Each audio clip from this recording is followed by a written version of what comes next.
મિત્રો સ્વાગત છે તમારો અમારી યુટ્યુબ ચેનલ ઓનલી ઇશ્યુની। ગુજરાતની અંદર આજથી મિત્રો વરસાદની 2 દિવસ મિત્રો આગાહી કરવામાં આવી છે। આમ તો હવામાન વિભાગે 2 દિવસ એટલે કે 29 અને 30 તારીખે 2 દિવસ વરસાદને લઈને આગાહી કરેલી છે।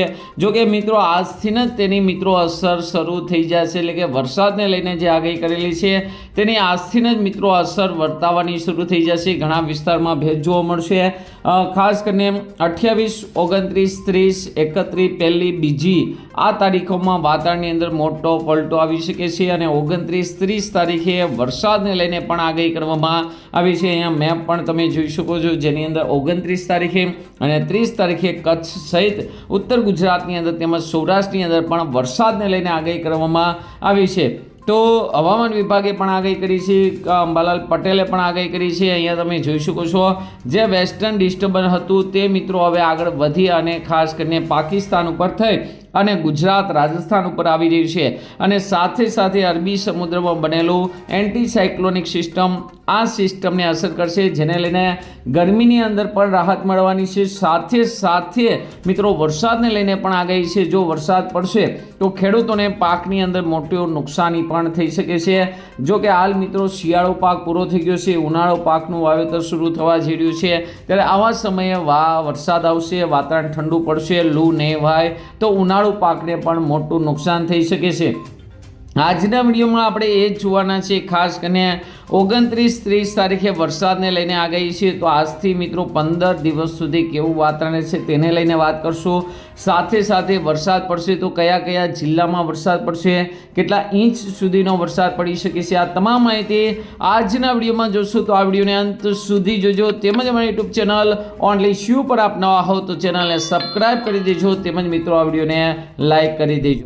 સૌપ્રથમ મિત્રો આપણે આ મેપ જોઈ લેવી હવામાન વિભાગની આગાહી, જેની અંદર તમે જોઈ શકો 29/3/2026, જેની અંદર કચ્છ અને બનાસકાંઠાની અંદર છૂટાછવાયા સ્થળોએ ગાજવીજ સાથે હળવોથી મધ્યમ વરસાદ આગાહી કરવામાં આવી છે। જો કે મિત્રો તેની અસર ગુજરાતમાં અને મધ્ય ગુજરાતમાં પણ જોવા મળી શકે છે। જો આપણે મિત્રો લાઈવ તેના વિશે આગળ ચર્ચા કરશું, તેમજ 30 તારીખનો મેપ જોઈ શકો છો।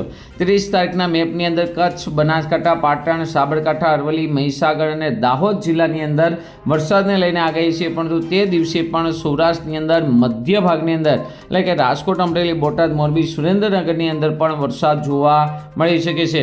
મિત્રો આ વરસાદ છૂટો છવાયો છે, પરંતુ કચ્છ અને બનાસકાંઠાની અંદર 29 તારીખે મેઘ ગર્જના જોવા મળી શકે છે। પવનની ઝડપ પહેલાં કરતાં ઓછી છે। પહેલાં વરસાદના રાઉન્ડની અંદર આપણે જોયું તો માવઠાની અંદર ઘણી જગ્યાએ વૃક્ષો પડી, એની કરતાં મિત્રો આ વખતે ઝડપ ઓછી છે, પણ સાવ ઓછી નહીં હોય। તેમજ મિત્રો અહીંયા તમે એ પણ જોઈ શકો છો 30 તારીખે કચ્છ, બનાસકાંઠા, પાટણ, સાબરકાંઠા, અરવલ્લી, મહીસાગર અને દાહોદમાં છૂટાછવાયા સ્થળોએ હળવી મેઘ ગર્જના સાથે હળવો વરસાદ જોવા મળશે। 30 થી 40 કિલોમીટરની ખાસ કરીને ઝડપ રહેવાની છે પવનની।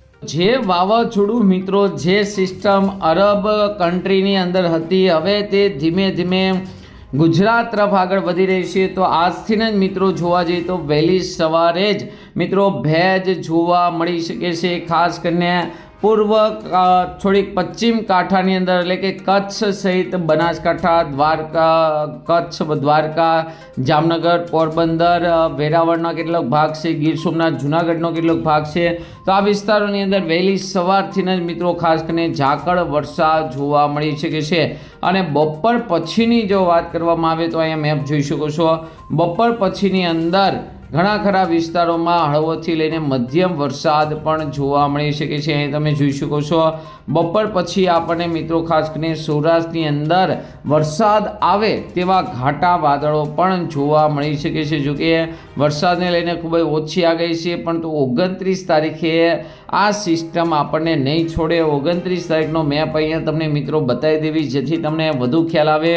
ખાસ કરીને કચ્છ, ઉત્તર ગુજરાતની અંદર તો વરસાદની આગાહી હવામાન વિભાગે કરી દીધી।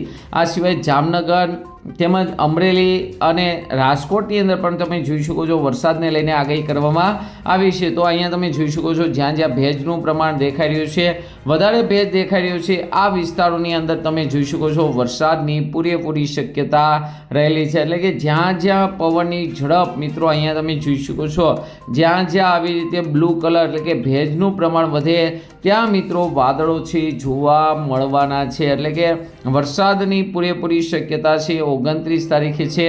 જો કે સૌથી વધુ વરસાદ છે એ ખાસ કરીને કચ્છ, ઉત્તર ગુજરાત, એનો સાબરકાંઠા છે એના પટ્ટાની અંદર જોવાના છે, પરંતુ સૌરાષ્ટ્રને પણ આપણે મિત્રો બાદ ન કરી શકીએ. આ વિસ્તારોની અંદર પણ ભેજને કારણે વરસાદ જોવા મળી શકે. 30 તારીખે થોડીક વધારે શક્યતા છે. જો કે સિસ્ટમ ખૂબ જ ઝડપથી આગળ વધી રહી છે, એટલે આ સિસ્ટમ છે વધારે સમય નહીં ટકે. પરંતુ અહીંયા તમે જોઈ શકો છો ભેજ છે એ ખૂબ જ લાવેલો છે, અને આની પહેલાં જે દુબઈની અંદર ને આ જ સિસ્ટમને કારણે વરસાદ પડ્યો છે, તો એ વિસ્તારોની અંદર ખૂબ જ ભારે વરસાદ પડ્યો છે. હવે આ સિસ્ટમ આગળ વધી અને ખાસ કરીને ગુજરાત, રાજસ્થાન ઉપર આવી છે, તો આ સિસ્ટમ છે એ ખૂબ જ મજબૂત છે. તો તેના હિસાબે પણ ગુજરાતની અંદર જોવા જઈએ તો ઘણા વિસ્તારોની અંદર ગાજવીજ સાથે કડાકા ભડાકા સાથે વરસાદ જોવા મળી શકે છે.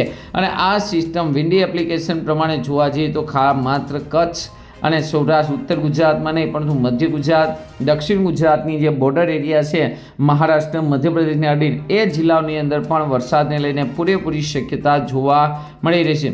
ત્યારબાદ ધીમે ધીમે મિત્રો ખાસ કરીને સિસ્ટમ છે આગળ વધી જશે, પરંતુ ખાસ કરીને સાવ આપણે ન કહી શકીએ કે વરસાદ નથી, પરંતુ ભેજનું પ્રમાણ હોવાને કારણે ગાજવીજ, ઘરડ ભરડ છે એ મિત્રો ખાસ કરીને 31 તારીખે પણ જોવા મળવાનો છે.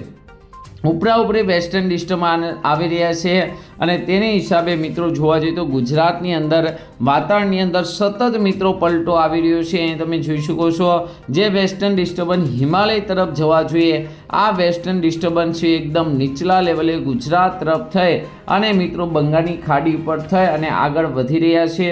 તો મિત્રો ખાસ કરીને ધીમે ધીમે હવે છે એ ચોમાસાના સંકેત આપી રહ્યા છે.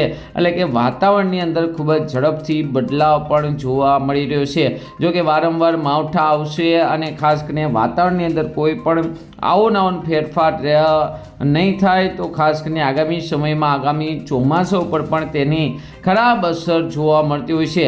8 તારીખથી આમ તો જોવા જઈએ તો ચૈત્રી દનૈયા શરૂ થઈ જાય છે, અને ચૈત્રી દનૈયા દરમિયાન મિત્રો ખાસ કરીને ગુજરાતની અંદર અને ખાસ કરીને ગુજરાતના ઉત્તર ભારતની અંદર એટલે કે ભારતના ઉત્તર ભારતના જે રાજ્યો છે ગંગા યમુનાના મેદાન પર આ છે ખૂબ જ તપવા જોઈએ. જો ખૂબ જ આગ પડે, ખૂબ જ તાપ પડે તો જ મિત્રો ખાસ કરીને આગામી ચોમાસું સારું જતું હોય છે. પણ ઉપરી વેસ્ટર્ન ડિસ્ટર્બન્સ આવવાને કારણે ખાસ કરીને ગુજરાતના વાતાવરણની અંદર પલટો છે સતત મિત્રો આવવા મળશે.